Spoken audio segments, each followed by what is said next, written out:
कि इंडिया ने एक बार फिर से अफगानिस्तान को 20,000 टन गंदम भेजने का ऐलान किया है, लेकिन इस बार जो गंदम भेजी जा रही है वो वाया पाकिस्तान नहीं, वाया ईरान भेजी जा रही है। क्या कहेंगे, क्या वजह है, इंडिया ने पाकिस्तान को डिश क्यों करवा दिया? इंतहाई अफसोसनाक खबर है। भारत ने अफगानिस्तान को 50,000 मीट्रिक टन अनाज, 28 टन आपदा राहत पैकेज और 200 टन दवाइयां भेजी। और उन लोगों के लिए जो नरेंद्र मोदी जी से हेट करते हैं, उनके लिए मेरी तरफ से 500 मिलीलीटर का बर्नॉल ट्यूब। कि नरेंद्र मोदी जी ने एक बार फिर अफगानिस्तान के लोगों के लिए, अफगानिस्तान के आवाम के लिए 20,000 टन जो है वो गंदम एक बार फिर जो है वो हेल्प किया है। हम तहे दिल से शुक्रगुजार हैं। इसी के साथ भारत ने 11,000 यूनिट महिला स्वास्थ्य किट्स और कंबल भी अफगानिस्तान के महिला पुनर्वास केंद्रों को भेजे हैं। एक दफा फिर से इंडिया ने ये साबित कर दिया है कि वो अफगानिस्तान का बेहतरीन और सच्चा दोस्त है। 8,000 टन प्याज की डील डन हो चुकी है इंडिया और अफगानिस्तान के बीच। हमने ह्यूमन डेवलपमेंट को छोड़कर हमने इन्वेस्टमेंट किस चीज़ में की? मिलिट्री में हमने इन्वेस्टमेंट की है, सिर्फ इसलिए कि इधर एक तालिबान की हुकूमत आ जाएगी, हमें फ़ायदा देगी। ताकि कश्मीर वाला जो 370 हटाया, इसलिए हम ट्रेड नहीं करेंगे, तो उसकी वजह से आज हमें भुगतना पड़ रहा है। हम बैंक डिफ़ॉल्ट हो रहे हैं, बैंकरप्सी की तरफ जा रहे हैं, लोगों को आटा नहीं मिल रहा, लोग रोटी के लिए मरे जा रहे हैं। जैसे सुना होगा कि जी इंडिया जो है ना वो मुसलमानों पर जुल्म करता है, जी इधर जुल्म करता है। मैं तो अब थक गया हूँ, आप भी सुनते होंगे।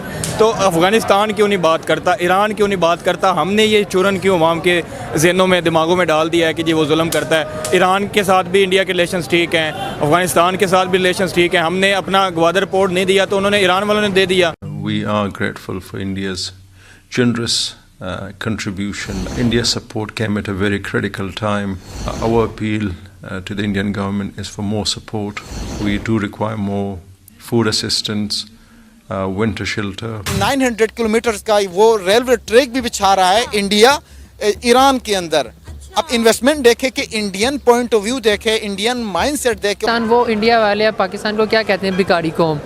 हमने खुद कहने का मौका दिया है ना। India has supported Afghanistan in a very difficult time.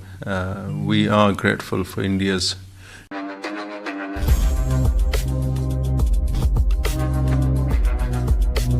आपने खबर सुनी होगी कि इंडिया ने एक बार फिर से अफगानिस्तान को 20,000 टन गंदम भेजने का ऐलान किया है, लेकिन इस बार जो गंदम भेजी जा रही है वो वाया पाकिस्तान नहीं, वाया ईरान भेजी जा रही है। क्या कहेंगे, क्या वजह है, इंडिया ने पाकिस्तान को डिश क्यों करवा दिया? इंतहाई अफसोसनाक खबर है, जहाँ पे आपका बॉर्डर शेयर करने वाला एक कंट्री जो कुरे अर्ज पे मौजूद है और उस तक आपकी रसाई तो खैर नहीं है, लेकिन सेकंड कंट्री भारत वो आपके ज़रिए अपने एक्सपोर्ट्स करता था अफ़गानिस्तान के अंदर। आज अगर पाकिस्तान के थ्रू इंडिया का ट्रेड अफ़गानिस्तान में नहीं हो रहा तो इसका नुकसान हमें है। इस तरह नहीं होता कि किसी कंट्री के अंदर, किसी मुल्क के अंदर कोई दूसरा मुल्क अपना सामान भेजे, वहाँ से वो मूव करवाए, एक रूट बना हो, उस रूट से जाए और उस मुल्क को पे ना करे। डेफिनेटली उसका रेवेन्यू हमें फ़ायदा था।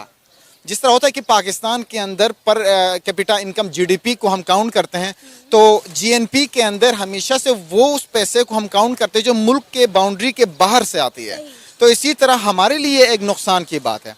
अब दूसरी बात, अगर अफ़गानिस्तान का इंडिया के साथ रिलेशंस देखा जाए तो चाइना के साथ तो उनके बिल्कुल हैं, लेकिन उन्होंने ईरान के थ्रू बेहतरीन अपने ताल्लुकात बनाए हुए हैं। वो इस तरह है कि 2016 में नरेंद्र मोदी ने विज़िट किया हुआ था चाबहार ईरान में विज़िट करने के बाद 2017 में $85 मिलियन इन्वेस्ट किए चाबहार पे। अब देखें, आप हमेशा से अपने मुफाद को देखते हैं, आप ये नहीं देखते कि अगला मुल्क मेरे लिए क्या कर रहा है।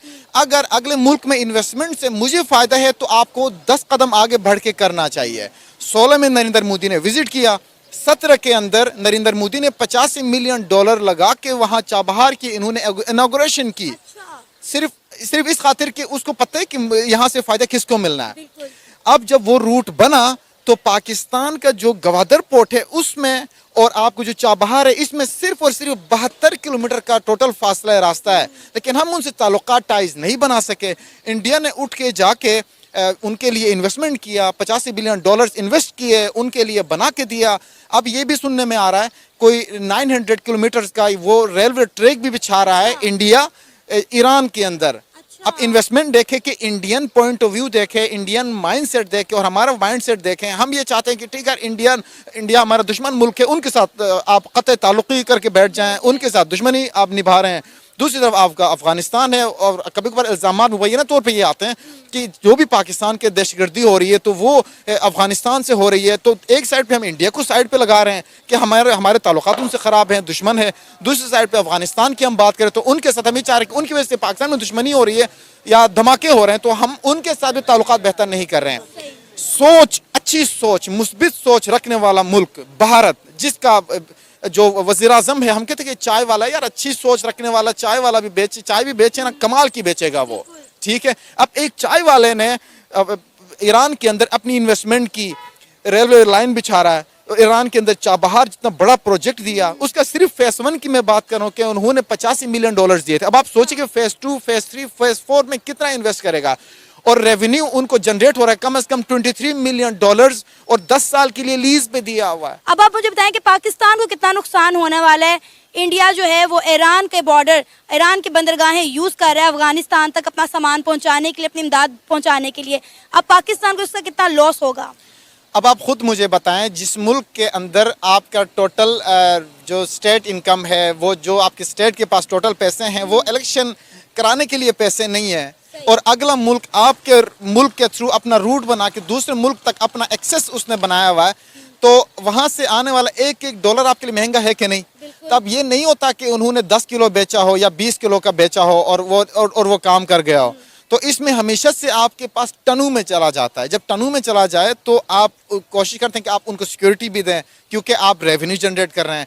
तो इसका इंडिया को तो फ़ायदा है ही है, और दूसरा डायरेक्ट उनका ईरान के साथ फ़ायदा भी हो रहा है, ईरान के साथ एक नए रिलेशन भी पैदा हो रहे हैं। लेकिन ऑल दो मेरा जहाँ तक जो ख्याल है वो ये भी है कि अगर आप इंडिया के साथ ताल्लुकात ठीक कर लेते हैं, आपके लोगों के दरमियान में हेटेड ही इतना है कि वो थोड़े दिनों तक लड़ पड़ते हैं। लड़ने के बाद फिर उनके ताल्लुकात वैसे हो जाते हैं, फिर वो चीज़ जो आपको मिल रही होती है बंद हो जाती है। तो जो शॉर्ट टर्म आप सोल्यूशन निकालते हैं ना, वो कभी भी लॉन्ग टर्म के लिए इफेक्टिव नहीं रहता आपके साथ। सर वही हेट को ही तो कम करने के लिए हम भी काम कर रहे हैं कि दोनों कंट्रीज़ में हेट कम हो जाए और जो है ट्रेड वगैरह ओपन हो जाए, पीस हो जाए, ताकि हमारी आवाम जो है वो चीज़ें सस्ती उनको मिल सकें, सब्जियां, गंदम, हर चीज़ सस्ती मिल सके। फ़ायदा तो आखिरकार हमारी आवाम का है ना। देखिए, जब तक एक इदारा अपनी हेजमनी कायम करके रहेगा ना यहाँ पे, जो कि जिसका आपको पता है कि वो कौन सा इदारा है, और वो लोगों को ये एहसास दिलाता रहेगा कि मुझे आपको हमारी ज़रूरत है, तब तक वो आपके जहन में ये डालता रहेगा कि इंडिया हमारे खिलाफ कुछ ना कुछ कर रहा है, क्योंकि उसने लोगों को ये बताना है कि आपको हमारी ज़रूरत है, आप मर जाएंगे अगर हम नहीं यहाँ पे होंगे। तो फिर वो इस तरह की चीज़ें करेगा और इंडिया के खिलाफ जो है वो हेटेड भी होगा। और करिकुलम के अंदर भी आपके साथ इस तरह की चीज़ें आपको पढ़ाई जाती हैं, जिसके अंदर आप कहते हो कि इंडिया बहुत बुरा है वगैरह वगैरह वगैरह, क्योंकि ये उनका एजेंडा है। करिकुलम वो बनाते हैं, एजेंसियाँ वो चलाते हैं, अखबारें वो चलाते हैं, इलेक्शंस वो करवाते हैं। जब सब कुछ वो करते हैं तो मतलब वो ये तो काम चलता रहेगा, इसमें कोई दो राय नहीं है। अगर ये काम ख़त्म होता है और अवाम जो है वो उसमें पीस होता है, ट्रेड्स वगैरह ओपन होती हैं, तो फ़ायदा किसका है, पाकिस्तान का या इंडिया का? जब भी कोई बड़ी ताकत हो ना, उसको तोड़ने के लिए आपको एक बड़ी ताकत चाहिए। पाकिस्तानियों के अंदर इतना हौसला नहीं है, इतना जज्बा नहीं है कि वो उठ के खड़े हों और उठ के इस सारे स्ट्रक्चर जो है वो उनको उलट पलट के रखते हैं। जब तक आप पाकिस्तानी मिलकर उठकर खड़े नहीं होंगे और इनकी ईंट से ईंट नहीं बजाएंगे, तब तक कुछ नहीं होगा। इमरान खान के पीछे खड़े होकर आपने क्या कर लिया? नवाज शरीफ, ये इमरान खान ने तो ट्रेड बंद की थी।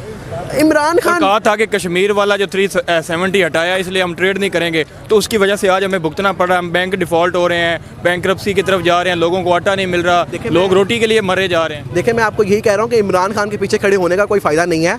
इमरान खान भी उन्हीं का पपेट है। देखेंगे, एक चेस है जिसके कुछ पॉन्स हैं। चेस खेल कौन रहा है? आपकी जो अदारा है वो खेल रहा है, और वो नवाज शरीफ को कभी चल देता है, घोड़ा चला देता है, पॉन बना के इमरान खान को चल देता है जब उसका दिल करता है, ठीक है ना। तो इस सारी चीज़ से निकलने के लिए आपको खुद चेस खेलने पड़ेगी। इमरान खान को उन्होंने कहा है कि कश्मीर जो है वो हो गया है। लोग कह रहे थे कि हम इमरान खान के खिलाफ है अगर इमरान खान ऐसा एक्शन नहीं लेता, और लोगों को कौन बता रहा है कि कश्मीर ऐसा कुछ हो गया कि हमें आपको हमारी ज़रूरत है, क्योंकि आप कश्मीर के अंदर हमने जाके मुसलमानों की जान बचानी है। आपसे अपने मुसलमानों की जान बचाई नहीं जा रही बलूचिस्तान के अंदर, आप वहाँ पर जाके क्या जान बचाएंगे? दोस्तों, जैसा कि आपको पता है कि भारत अपने नेबरहुड फर्स्ट की पॉलिसी के तहत अपने पड़ोसी देशों को हर वो मदद करता है जिसकी उसे ज़रूरत हो। और जब दोस्तों अफगानिस्तान में तालिबान ने सत्ता को टेक ओवर कर लिया था, तब अफगानिस्तान के अंदर भूखमरी के हालात हो गए थे। और तब भारत ने हजारों टन गेहूं और मेडिकल सहायता अफगानिस्तान को दी थी। और अब एक बार फिर से अफगानिस्तान के अंदर गेहूं की शॉर्टेज होने पर अफगानिस्तान की सरकार ने भारत से रिक्वेस्ट की, तो तुरंत ही भारत सरकार ने अफगानिस्तान को मदद पहुंचाने का वादा किया और हजारों मैट्रिक टन गेहूं लेकर भारत के भेजे हुए ट्रक ईरान के रास्ते अफगानिस्तान में पहुंचने शुरू हो गए। मदद मिलने के बाद अफगानिस्तान के एम्बेसडर जो कि भारत में है, उसने भारत का शुक्रिया अदा किया और कहा कि हर मुश्किल वक्त में हमारे साथ खड़े रहने के लिए हम आपका शुक्रिया अदा करते हैं। इस खबर के बाद पाकिस्तानी लोगों को पता चला तो पाकिस्तानी मीडिया को बहुत ही ज़्यादा जलन होने लगी। उन लोगों का कहना था कि पहले हमने भारत को पाकिस्तान के अंदर से अफगानिस्तान को मदद पहुंचाने के लिए मना कर दिया, तो भारत ने दूसरा रास्ता निकालते हुए ईरान के रास्ते अफगानिस्तान को मदद पहुंचा दी। अगर भारत के साथ हमारे रिश्ते अच्छे होते तो शायद भारत हमारी भी मदद करता और पाकिस्तान में भुखमरी के हालात कभी पैदा नहीं होते। तो दोस्तों आज के लिए बस इतना ही। अगर आपको ये वीडियो पसंद आया हो तो वीडियो को लाइक कर दें और हमारे चैनल को सब्सक्राइब कर लें।